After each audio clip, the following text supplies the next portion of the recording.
کی عوام کے سامنے ایک پورا اوور ویو دیا جائے گا کہ کون کون سے شعبوں میں کتنے پروجیکٹس کس طرح سعودی عربیہ اور یو اے ای کے ساتھ مکمل کیے جائیں گے. دوسرا جی بہت ہی ایک امپورٹنٹ ایجنڈا تھا.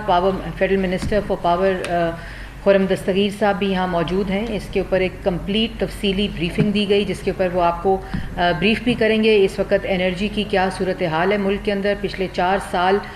کیا ہوتا رہا ہے, اور جس کی وجہ سے جو اب اس وقت حکومت کا پلان ہے نہ صرف پاکستان کی عوام کو ریلیف دینے کا بلکہ جو ٹرانسمیشن ہے اور جو لوڈ شیڈنگ ہے اس کے اوپر بھی ایک مکمل جامع حکمت عملی کابینہ کو دی گئی ہے, جس میں انرجی مکس کے منصوبے ہیں, جس کے اندر کنزرویشن پلانز ہیں, انرجی کنزرویشن پالیسی ہے. تو یہ ابھی آپ کو فیڈرل منسٹر جو ہیں وہ اس کے اوپر ایک کمپلیٹ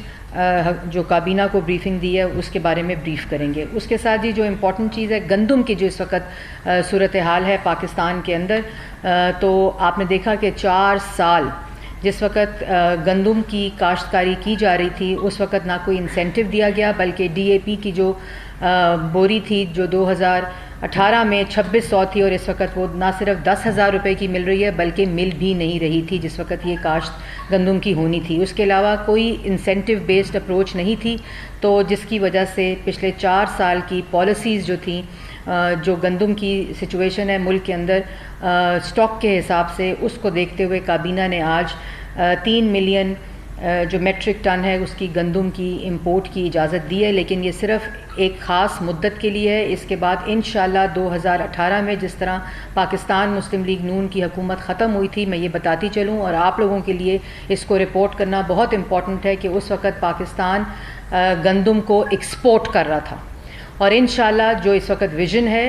وزیر اعظم شہباز شریف صاحب کا, انہوں نے ہدایت جاری کر دی ہے فوڈ سیکیورٹی کے منسٹر کو کہ فوری طور پر ایک ایسا پلان کہ جو اگلے چند ماہ کے اندر ایسی سچویشن ہو جائے اور جو اگلی کاشت کی قسط ہے اس کے اندر انسینٹیو بیسڈ اپروچ کے ساتھ ہم گندم کی پیداوار میں نہ صرف اضافہ کریں بلکہ ہم اس سچویشن پر آ جائیں جو کہ 2018 میں ایکسپورٹ پاکستان کر رہا تھا. تو اس سلسلے میں بات ہوئی تفصیلی طور پر, اور پھر کچھ جو تانیاتی ہیں وہ میں آپ کو بتاتی چلوں کہ جو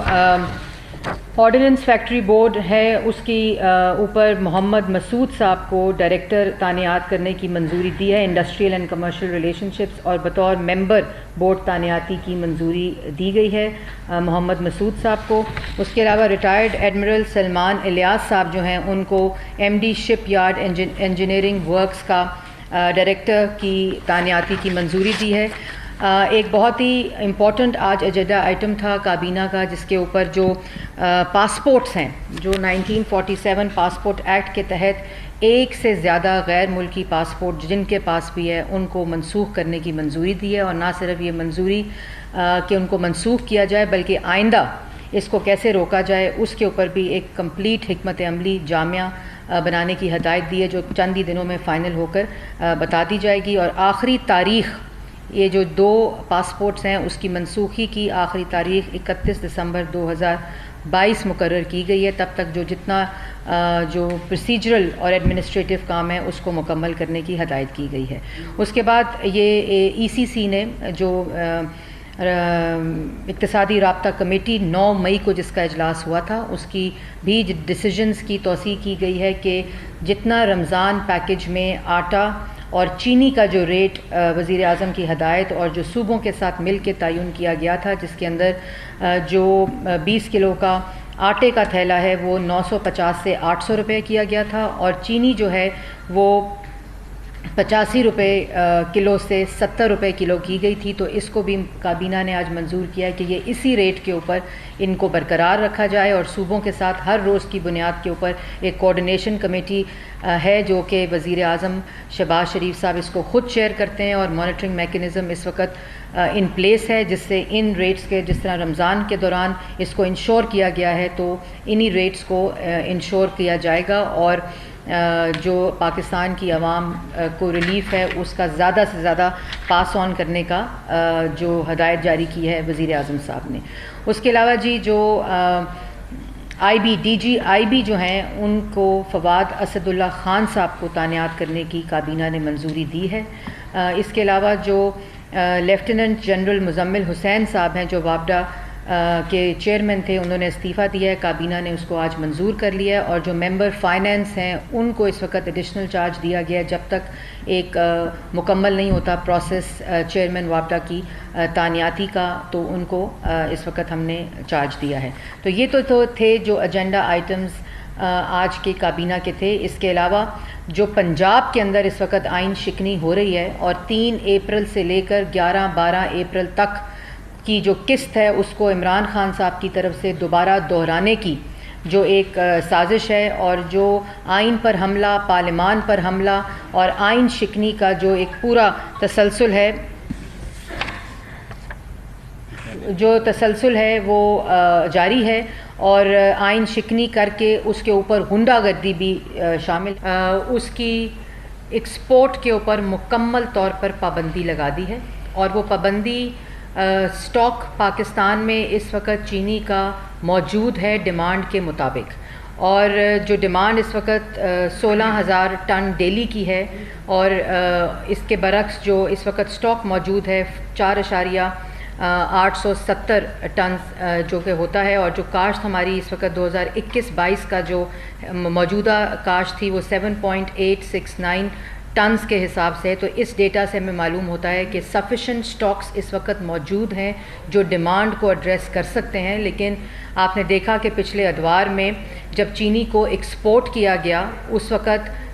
آرٹیفیشل قلت کی گئی ملک کے اندر، اور اس چینی کی جو قیمت تھی وہ 52 روپے سے 120 روپے کلو تک گئی، اور پھر اس کو امپورٹ کیا گیا۔ اس دوران کے اندر جتنی چینی کی پرائس میں انکریز ہے وہ سارا کا سارا جو بوجھ ہے وہ پاکستان کی عوام کو دینا پڑا، لیکن اس وقت ملک کے اندر سفیشینٹ سٹاکس موجود ہیں، اور ابھی جو نئی کاشت کی سائیکل ہے وہ اپریل ٹو نومبر سٹارٹ ہو جائے گی، اور وہ والی چینی بھی سسٹم میں آ جائے گی۔ صرف اور صرف اس ایکسپورٹ پہ بین کا مقصد یہ ہے کہ جو پرائس ہے اس کو واپس پاکستان کی عوام کے لیے افورڈیبل کیا جائے، اور قریب اس کو جو ملک کے اندر جو پرائس ڈسکریمنیشن ہے اور ڈفرینسیشن اس کو بھی کم کیا جائے، اس لیے صوبے اس میں بہت امپورٹنٹ رول ادا کر رہے ہیں۔ تو یہ سٹاک سفیشینٹ موجود ہونے کے باوجود ایکسپورٹ کے اوپر مکمل بین کی ہدایت صرف اور صرف پاکستان کی عوام کو افورڈیبل اور سستی چینی دینے کا اقدام ہے وزیر اعظم شہباز شریف صاحب کی طرف سے۔ اب میں فیڈرل منسٹر خرم دستگیر صاحب سے کہوں گی کہ وہ ایک کابینہ کے اندر جو فیصلے ہوئے ہیں اس کے بارے میں بتائیں۔ بہت شکریہ جی۔ سب سے پہلے تو جی جو ابھی خبر ٹی وی پہ بھی چل رہی ہے، اور جو سیاسی بے روزگار ہیں وہ اس کے اوپر دکان لگا کر بھی بیٹھے ہوئے ہیں اور سودا اپنا بیچ رہے ہیں، یہ پاکستان مسلم لیگ نون کے جو ممبرز ہیں، جو پارٹی کے لوگ ہیں، وہ جا رہے ہیں ایک پرائیویٹ وزٹ کے اوپر ملنے اپنے قائد محمد نواز شریف صاحب کو، اور شہباز شریف صاحب بھی جا رہے ہیں، وزیر اعظم شہباز شریف صاحب، اور یہ مشاورت کا سلسلہ پارٹیز کے اندر ایک کوئی ان یوزول چیز نہیں ہے، لیکن جو بے روزگار سیاسی یتیم یہ باتیں کر رہے ہیں ان کی پارٹی میں کیونکہ یہ مشاورت کا سلسلہ نہیں ہوتا، اور وہاں ایک شخص کی ضد، تکبر اور فیصلہ سازی کے ذریعے پوری پارٹی، اور اسی حکم کے ذریعے یہاں ملک کے اندر آئین شکنی بھی ہوئی، وہ تماشا لگایا گیا جو پنجاب میں دوبارہ ہو رہا ہے۔ تو یہ اس میں کوئی اتنی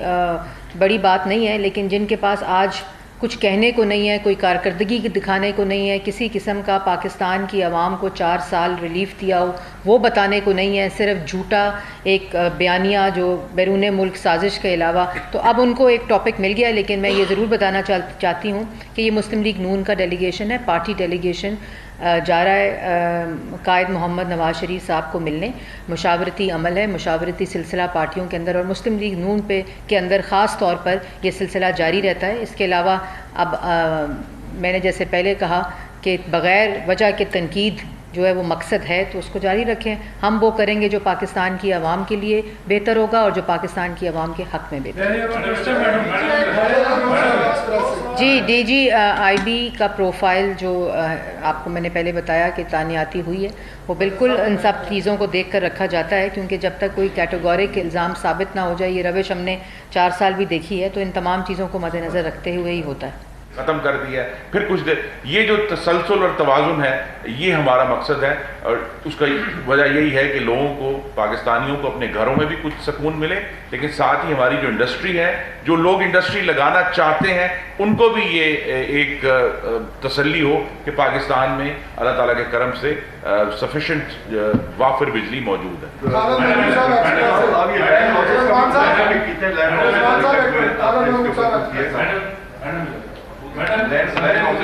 وہ جب بھی کوئی خط لکھتے ہیں جسٹس